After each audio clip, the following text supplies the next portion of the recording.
I do believe being able to participate in sports in high school was influential to my growth. Is there anything you would do differently if you had the opportunity to be president all over again? So I got a lot of good advice from my clients who were also some of my mentors. What are some of the cons to your leadership operational structure? I think sometimes it's a little bit more difficult. As we hit COVID, what was going through your mind about leadership, your role in the organization? What we did was we tried to do everything we could. The question was, what do you need to be a leader? And the answer was self-aware. Welcome to Leadership Backstage, the podcast that exposes the raw truths behind leadership. We dive deep into blind spots, failures, and bold moves, questioning the myths leaders cling to and challenging you to think differently. Each episode brings unfiltered stories from CEOs, executives, and thought leaders who fought through scaling pains, culture clashes, and high-stakes decisions. This is where courage, clarity, and breakthrough thinking collide, sparking insights that actually matter. Here's your host, Claudia Williams. Hi, and welcome to another episode of Leadership Backstage, where we go behind the curtain of leadership to uncover blind spots and breakthroughs. Today, I'm joined by someone you might think is an unlikely leader. He's a number cruncher. He was president of his firm for 13 years. And when you're working with partners, sometimes it might feel like herding cats, but with this guy, his position of influence is subtle and quiet and gentle. And because of who he is, it's really easy for people to follow him. So I'm really excited to talk about how he leads, why he got into leadership, and how he took his firm through COVID and other obstacles and successes. So please welcome Mark Bonsall. Mark, thanks for joining us. Oh, it's my pleasure. Thank you, Claudia. And thank you for that warm introduction. Yeah. Well, you're one of the leaders I admire most. I've worked with a lot of people over 30 years, and you're really special because you are, to me, you are sort of this unlikely hero in a story. There's a presence about you. And I think part of that is because you're introverted and you're not someone who walks in a room and commands it with this loud, compelling voice. When you speak, it matters. What you say is powerful. So let's jump into how you ended up in leadership, because I think there are a lot of introverted people who kind of sit back and say, leadership can't be for me because I see all those loud people being leaders. So how did you end up becoming president of Conrad Siegel? Yeah, well, it's a good question. As I look back, or as you know, I'm in a professional service firm.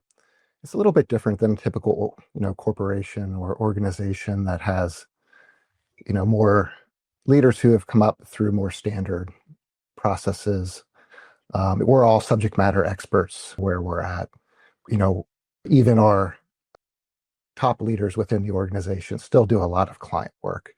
We kind of view that as our kind of primary focus, serving the clients. And so, what's interesting is, we, as actuaries or other trained professionals, we have designations and, a lot of education around our subject matter, but you really don't get a lot of education about leadership. And so I think one of the things that I did, I just had a natural interest in those kinds of things. And, I feel like the group appreciated my insight, liked some of the, the things that I thought would be good for our business. And quite frankly, I just ended up being at the right place at the right time. Timing is just, so important.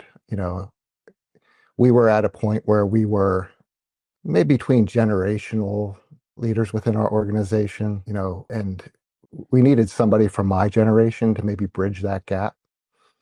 And I just happened to be the person who, the group wanted to fulfill that role. Okay, let's break this down a little bit, because you said a lot of really important things. First, professional services. Talk a little bit about Conrad Siegel and you have multiple practice groups and the different services Conrad Siegel provides, because there are a lot of professional services firms with different practice groups and practice group leaders.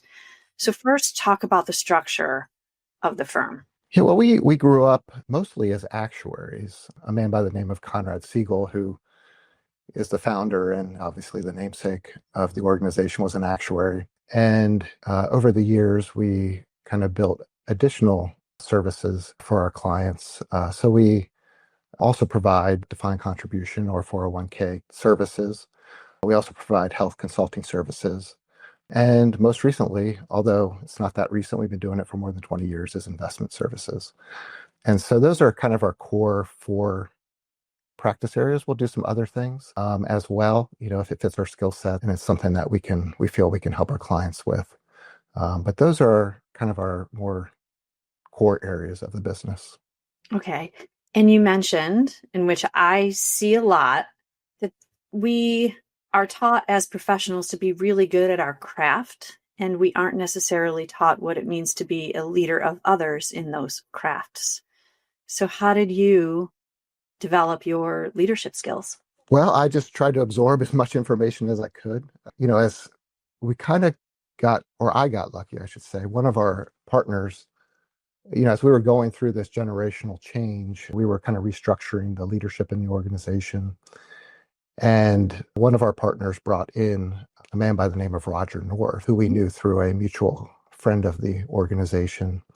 And it was at the earlier years. I mean, I think some people in the area probably are familiar with North Consulting. They've grown quite a bit. Yep. And this was really early in the stages of that organization. But Roger did a really nice job of teaching us about what I call organizational health, or what Patrick Lencioni calls organizational health. And as part of his assistance with us, he introduced us to Patrick Lencioni's series of books. And while I was reading other leadership things before that, that was the models and the framework that really was influential on me, and I think has served our organization pretty well. So I just, I've gone through those books and those models several times over my tenure, because you tend to forget, and you just kind of relearn it. One of the things that's worked well for me is I use audiobooks, and so if I'm just out doing yard work or whatever, I can just flip one of the books on and remember some key things that I think are important. What's your favorite Lencioni book? Good question. They all have. It's kind of like asking what your favorite food is. It depends what. Who's your favorite child that day? But I think the one that kind of had the most immediate impact on us was the 5 dysfunctions of the team, and how smaller teams should be operating in a healthy way. But that's not to say the other ones haven't been more important at different times in the business cycle, and depending on what you're dealing with. Okay, you also mentioned this generational shift in the firm and going from Connie, the OG, and you bridging a leadership transition to, what ultimately will be the next generation of the firm. So how did you do that? Yeah, I don't know that I had a deliberate strategy for that. Yeah. I think I was very good at, listening to all the partners, regardless of generation. And, I think one of the things I've heard from time to time from my partners is they really valued how I could kind of synthesize all of that and kind of balance different opinions and help identify or facilitate a direction for the organization. So I don't know, I think it's just a matter of listening to everybody and trying to understand where people are coming from, and helping other people understand where other people are coming from, and just bringing people together. As president, it isn't like being the president in a corporation where you are making decisions in a vacuum. Can you talk a little bit about a management committee structure in a professional services firm and what that means for how decisions get made in a partnership? Yeah. Well, I would imagine, different firms operate different ways. For us, all of our 18 partners or so have a lot of leadership responsibility. We're pretty flat, which, really allows each of the different areas that they're managing to move pretty quickly. So our role, my role is really just to kind of influence those things. In our organization, the leader doesn't have, final authority, but does have a lot of influence over all of those areas. And then ultimately, as a group of partners, we make, the most important decisions for the organizations as a group. And again, the role in our organization for the leaders and the management committee is just to facilitate those in a constructive way and make sure the group has, all the perspective that they need, because I feel like even smart people make bad decisions if they don't have the full picture, and, make sure that everybody gets to weigh in so that, the organization has buy-in for the decision that's being made. And so that's the role. One of the things I remember you telling me, Claudia, is, because I mentioned I don't think of myself as a CEO in the traditional sense. And you said, well, maybe you're the CIO, the Chief Influencing Officer. Mm-hmm. And I always remembered that because I think that was, a great description of, how, I saw my role as a leader. I'm glad you remember that, because I didn't until you until you said that. So 13 years in the position, and you were maybe going to walk away around the 10-year mark or somewhere around there, and COVID happened. And what went through your mind as we hit COVID? What was going through your mind about leadership, your role in the organization? Well, I think at that time, all of those kinds of things just got put on the back burner. It was all hands on deck to make sure that, our staff was safe. We were dealing with, all the things that all the organizations were dealing with, but also that we didn't, take the eye off the ball, which was, to make sure that, all of our team members were able to adequately serve our clients. And, the leaders, what we did was we tried to do everything we could to make that easy on the staff, knowing that, they had all the anxiety and everything else that, was associated with that time. And then, so ultimately it was just total focus on, making sure that we were still operationally effective and helping our clients. So, we kind of put some of the strategies we had lined up in December of that year, quickly got pushed, back a little bit. The structure of, how your partnership operates, and a lot of firms function a lot of different ways, and there are pros and cons to every leadership operational structure. And you described some of the pros of Conrad Siegel, right? You get a lot of buy-in.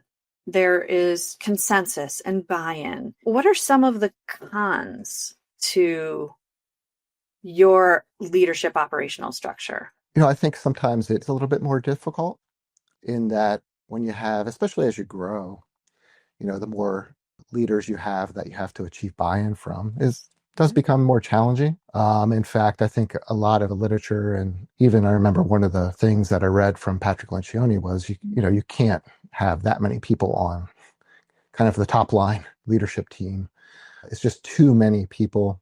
Your meetings become more like the UN, where everybody's advocating, and not like a small group where you're asking questions or having sufficient inquiry. I've been very self-aware of that dynamic and have worked really hard to overcome that, because the group still wants to operate as a team, as a group of partners. And so one of the ways we've done that is we've tried to be very deliberate as to what decisions go to the full group of partners, making sure that they're important enough that you can take the time to get buy-in from a large group of people. And then we've tried to move a lot of the smaller decisions, I hate to call them smaller because they're important as well, to smaller groups who can then operate with that level of inquiry. But, it's a little bit different. I don't know if it's easier or harder, because I've never really operated in the other dynamic where a small leadership group just kind of cascades it through the organization and is maybe making more of the decisions, at an authoritative level for the organization. In ours, we, like I said, we're fortunate that we have really good, smart people in those positions, and, they're doing things really well. So I don't think we're missing a beat. So is it more difficult? Maybe a little bit, but it's also just a little bit different than a typical corporation. Yeah, it all depends on what works for the individual business. I've seen and worked with organizations that work with a management committee that makes all of the decisions and pushes the decisions down. And in a partnership, I've heard partners saying, I don't feel like this is a partnership. They understand the terms of the partnership agreement, but they don't feel like they are a partner when they don't have a voice, even though this is the partnership deal they signed onto and they've essentially delegated their partnership authority. So it's efficient, and that has its cons as well. So you have to decide what works best for your business. Conrad Siegel's incredibly successful. How many years has Conrad Siegel been in business? We just celebrated our 60th year last year. Yeah. Happy anniversary. Well, I know, actually 2023. Wow, time flies. Yeah. Oh my gosh. Yeah. You described yourself as being very good at listening to gain perspectives. You have a gift for making people feel heard. I'm curious about when you first were really, when were you first really cognizant? When did you understand how important listening was and how good you were at it? Oh, wow. I don't know. Again, I don't know that I was ever particularly deliberate about that as a skill. I mean, now I think I was reading a book and about communication, and listening obviously is a critical part of communication. But I don't know. I think I'm naturally quiet. So I just have always just enjoyed listening and learning. And so it's just a natural thing for me, I think. I don't know when I really realized that maybe that is a gift, if you will. Even now, I guess I hadn't really thought too much about it. I think what I've heard time and time again is just from my partners is kind of that ability to bring all of the different things I've heard, to kind of identify like core issues or focus the group on what's important. Like I've heard that, and I think that's a function of listening. But yeah, I don't know. You're humble too. I think you're also you're a go-to person for being that sounding board for people to bounce ideas off of, for people to seek feedback. What's hard for you? What do you find difficult to do? What was hard for you as president? What was hard for you as an up-and-coming leader? Yeah, I think, one of the things that concerned me most about accepting the position of leadership, because, I wanted more than anything, I just wanted the organization to do well. And, I had some concerns about, not being the person who is particularly charismatic or, as you were saying, can walk into a room and control a room, or, viewed as a quote heavy hitter in the community. One of my mentors was one of those people. And I feared that the organization might be at a disadvantage, because I did not have those skills.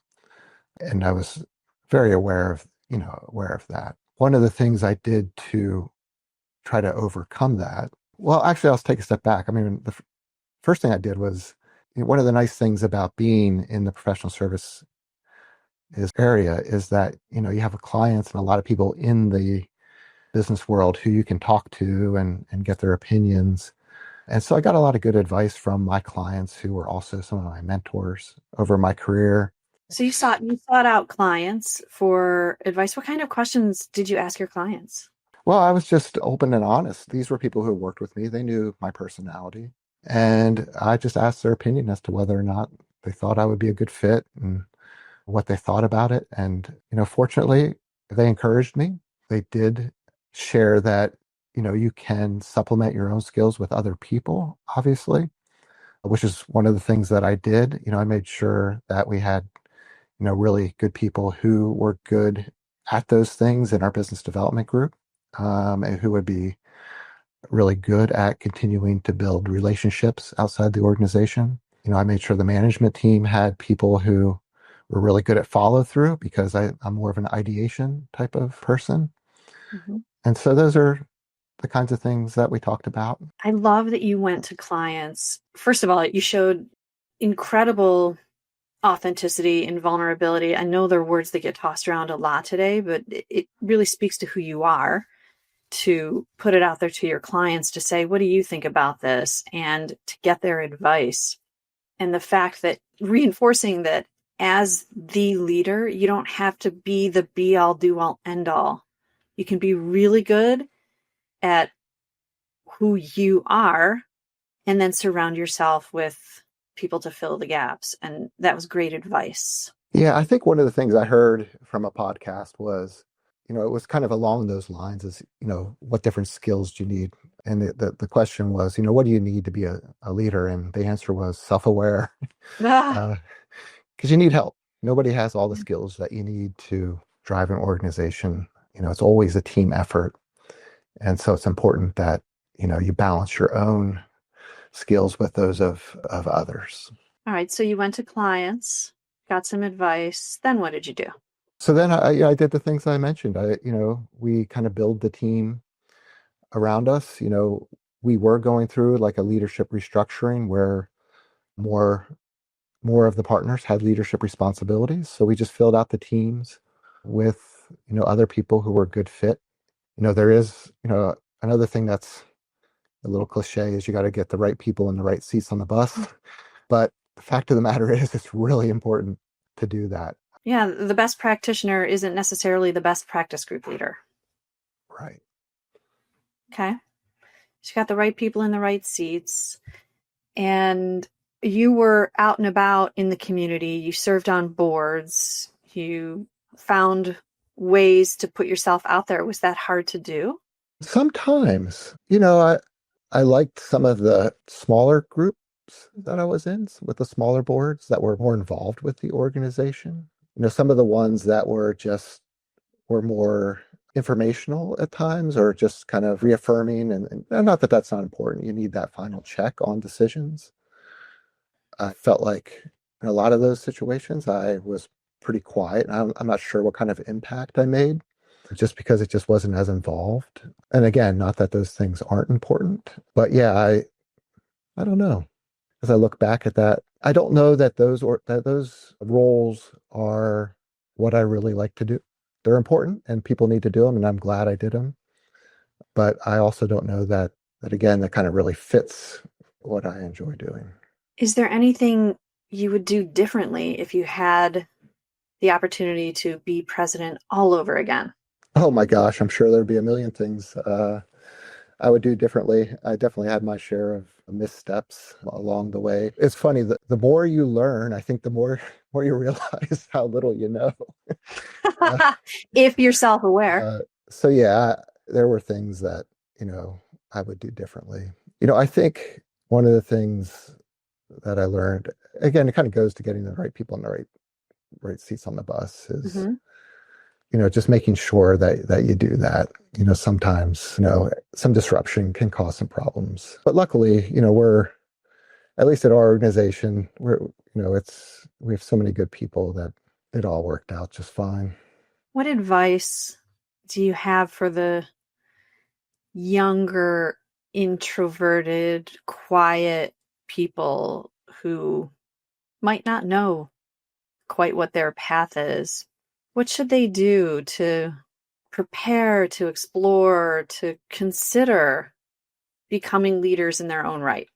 I think, and it's probably true for anybody, is just take ownership of, whatever sphere of influence that you have, learn as much as you can and, just do the absolute best work that you can do. I think what's been true for me is, if you do really, really good work on, even things that are maybe don't seem critically important or seem lower level, but if you do it really, really well, what I found is people just giving you more to do. And, it just kind of has a natural progression. So I don't know, take everything that you do really important or really seriously, do the best that you can and trust that people will notice. And if they don't notice, then maybe you're not in the right spot or at the right organization, because the best organizations, They want to promote the best people around. They want to be working with people who are better at things than they are. That's one of the great joys of being a leader, is realizing, giving people work and seeing them do it better than you could have done it. And it's kind of like your children, right? You have so much pride in seeing your children grow and develop as humans. And it's the same thing with your staff. When you have leaders who love your people, I think they're going to come to appreciate that, if you're doing really good job or really good work, that you'll just slowly or quickly get more and more difficult, more senior level work to do. Yes, we should. We should want the people we're training and developing to surpass us. That would be the best thing if they end up being far better than we were, right? And so for all those people who don't want that to happen, that's an ego problem, and it's a fear of, that's a self-preservation, an ego problem. So what should professional services firms be doing for leadership development to prepare that next generation to be ready to lead when their time comes? Well, I can tell you what we do, because this is really important for our organization, because we will kind of enter into another generational transition as, my generation looks to retire over the next 10 years. What's really important to our partners is we perpetuate what we see as a gift that was given to us by the generations before us. And so what we do is we do a combination of things. We do have a mentoring program, which currently has, 3 stages to it that cover different elements of it. We also have, in more recent years, we're doing a lot more one-on-one type mentoring, which we hadn't done in the past. Mm. And yeah, I think that's it, or another thing I like to do is, particularly with the people that we think have a lot of potential, is just share with them information, direct them, point them in the right direction, say, here's something that I thought might help you. It's one of the things I do with some of your postings, Claudia, is I forward them on. I think some of them are very applicable to developing leaders in the organization. We also used to, although we've kind of gotten away from it a little bit, is encourage people to read the Lencioni models. Yeah. As we kind of had 2 that we kind of focused on. One was the 5 dysfunctions of the team. So as people made it onto our teams that we have in the organization, that was kind of something that we encouraged. And then we also had one for consultants, because I think it's called Getting Naked. Getting Naked. It's a weird title, but is applicable to new consultants and everything that the Lencioni models. It's all around, this vulnerability based approach to dealing with people, just applied in different ways. And so that was a book who we would encourage new consultants to read. Yes. One of the first books I read when I started my own business, and really changed how I engaged with potential clients. I always hated talking about myself or talking about what I do. And that book completely transformed how I thought about those initial conversations and how I approached those initial conversations. So yes, love that book. So when you were a kid, when you were a young man, where did leadership first show up for you? Were you in clubs or sports? When did the spark of leadership first show up for you? Probably sports, but I want to make a pitch for teachers, because I've got to share something that was really important to me. And it goes back as far as 6th grade. And, we had this teacher, and I remember a lot of the students were kind of afraid because he was a disciplinarian, but he loved kids so much. He just worked really hard. And one of the things he did was every year he would use the students to perform a play or a musical. And when I was in 6th grade, it was Tom Sawyer. So, when you're that age, you just follow the pack. And so I followed the pack to audition, and I was picked to be the lead, Tom Sawyer. Wow. It's crazy. Okay. I never would have guessed that. Actually, this makes sense. Keep going. And so I think there was 3 solos. And Claudia, I can't act, I can't sing. So why did this man put me in this role? And I have to believe what he saw was a shy kid who, with a little encouragement, that this would help, maybe bring me out of my shell a little bit. So I don't know. I think you can go back as far as that as an experience.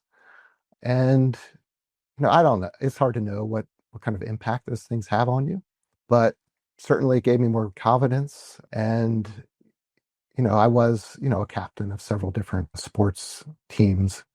It's a small school that I went to, but yeah. So I guess that was it. I mean, I don't, I think in those roles, sometimes you don't really think of them as, leadership, not at least in the sense of, the classical leadership, all the things that you learn, but they're great. I think one of the awesome things about scholastic sports is how they can be used to give kids confidence, teach people that, they can do more than maybe they think they can, that, they can contribute to a greater good. And I do think there's, is leadership opportunities within them too. So yeah, I do believe being able to participate in sports in high school was influential to, my growth, as a business leader. In fact, I think if you look, I haven't actually done this test, but if I think about some of the leaders in our organization, I think a lot of them were in sports, most likely leaders within their teams as well. I think there's a very great informal experiment to do there. I agree with you. One of my fundamental problems with youth athletics today is this everybody gets a trophy thing.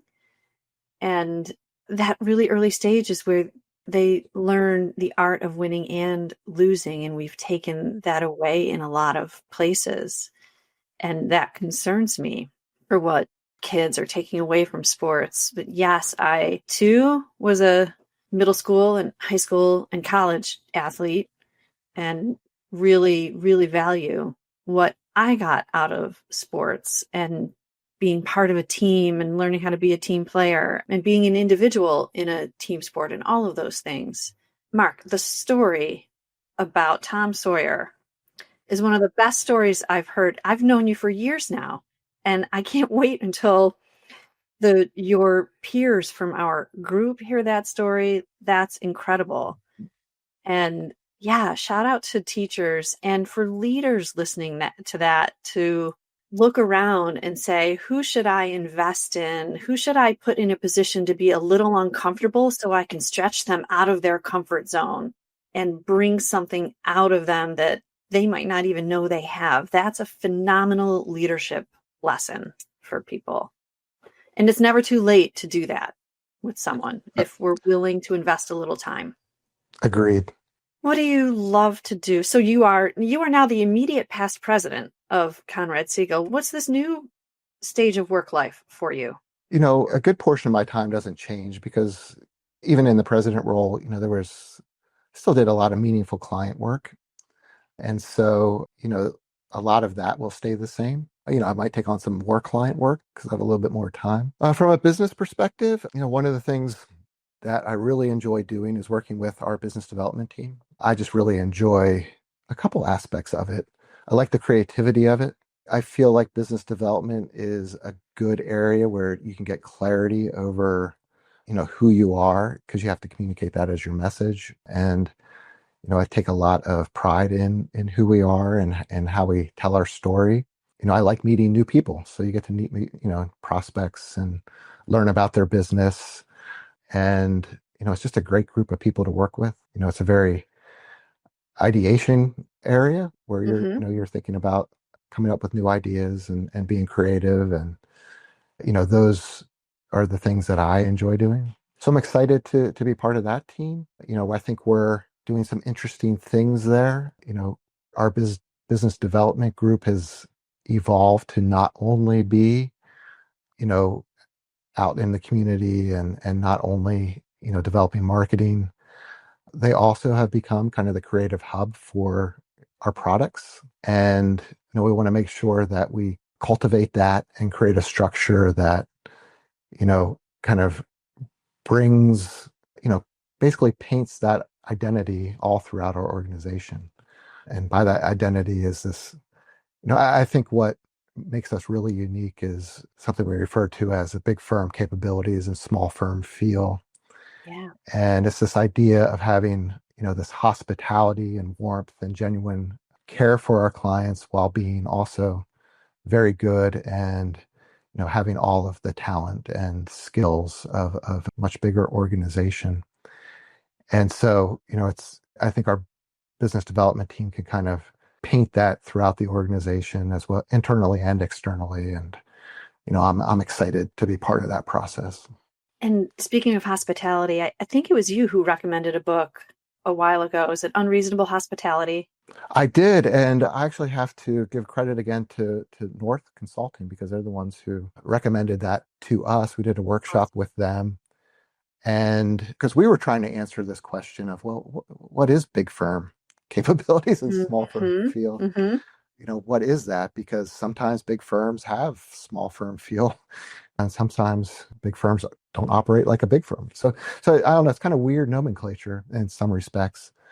And so they really heard us and thought that this idea of unreasonable hospitality kind of really helped clarify, some of those aspects. And I thought it was good. It was really helpful for me. And so, yeah, we're trying to kind of bring more of that to the organization. And one of the things I know you're most proud of is your client service model. And talk a little bit about that and how you put your clients first and try to really understand and meet their needs. Yeah. So what I like to tell people I meet is, we do a lot of different things, but no matter who you work with, you're going to feel three behaviors.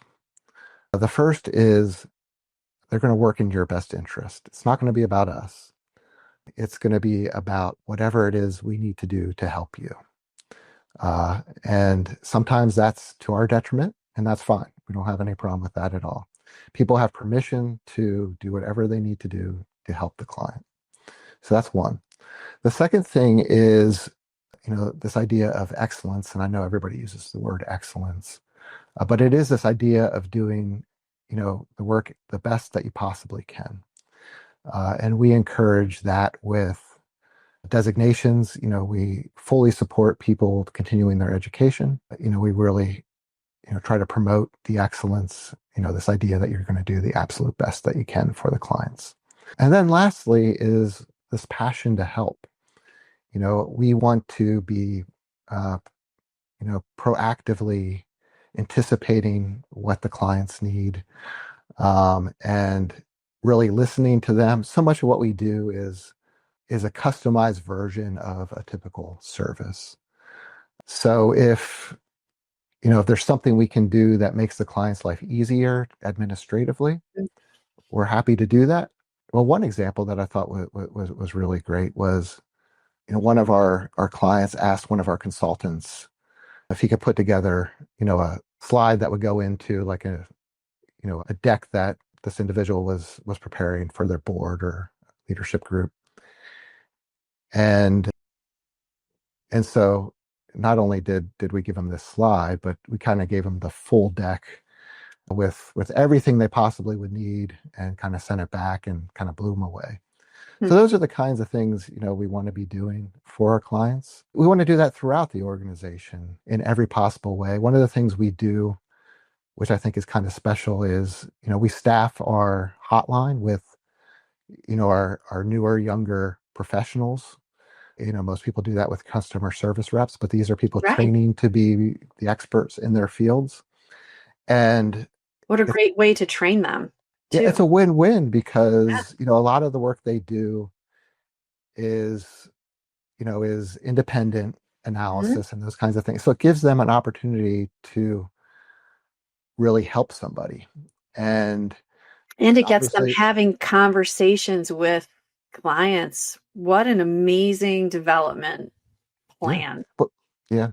So people will come in, the participants, a lot, particularly the older traditional pension plans are complicated. And so, a participant can call in and talk to one of our younger staff people who will go out of their way to solve their problem. and they just have embraced it so much. Sometimes there'll be a question and I'll be busy. So, they'll send me something to confirm something. And if I don't get back to them right away, they're like, Mark, I got to get back to this participant. Wow. And it's awesome. I love it. And they really have taken ownership of it. So things like that, I think really have served the organization quite well. When you said it could be something to the detriment of the firm, what does that mean? The typical example in, the pension world is, a lot of corporations have moved away from pension plans.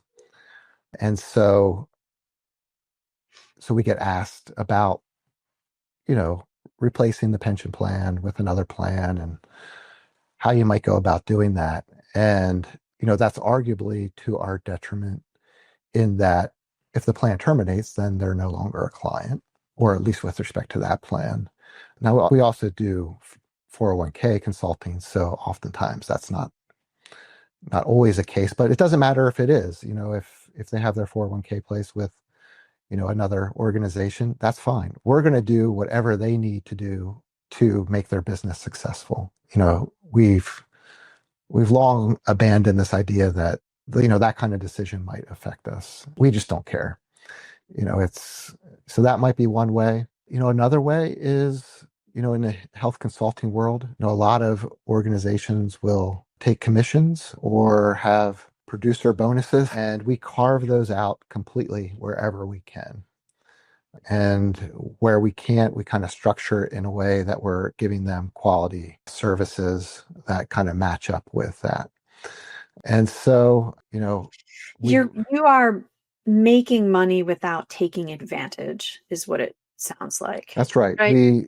And that goes all the way back to Connie's brochure from 1963. We do not want to be biased by anything. And, we do not want to have hidden fees in any way. From the investment perspective, there's no revenue sharing in investments that we recommend, and or they're redistributed in a way that reallocates them to the participants.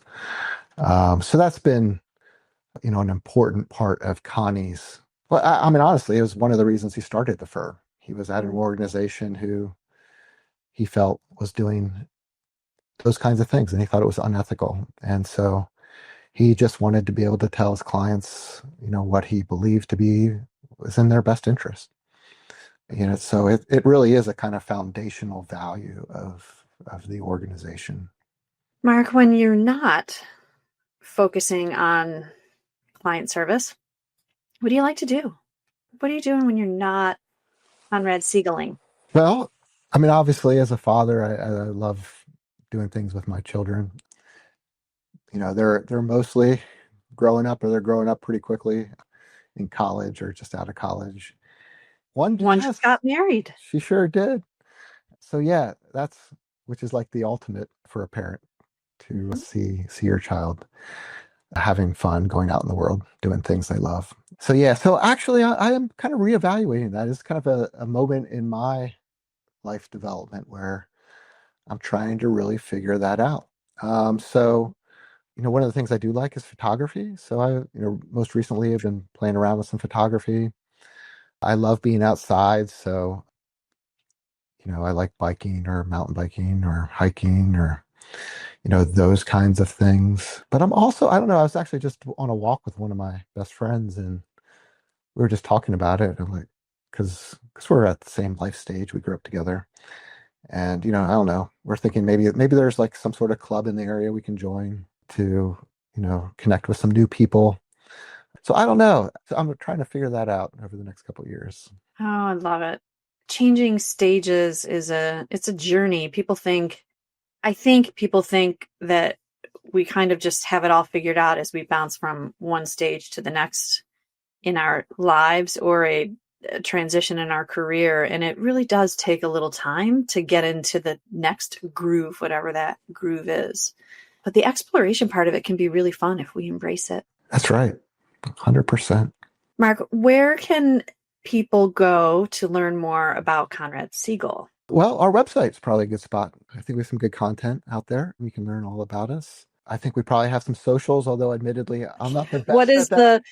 what is the web address for everybody? ConradSiegel.com. And that's SIEGEL.com, right? Siegel. Correct.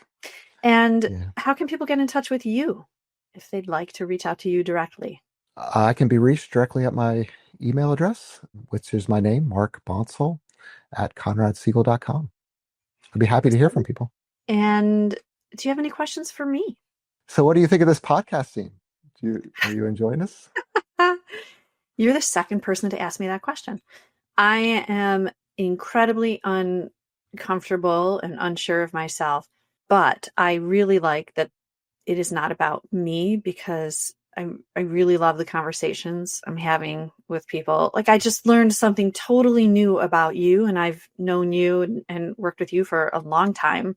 And I just learned this whole thing about Tom Sawyer in 6th grade. And so that's why I love this. And so that's what's going to keep bringing me back to this. Plus, I love that for all the people who are quiet and those gentle, smart giants out there, I want them to know that they can be presidents of their companies. So that's why I love this conversation in this space. So thank you very much.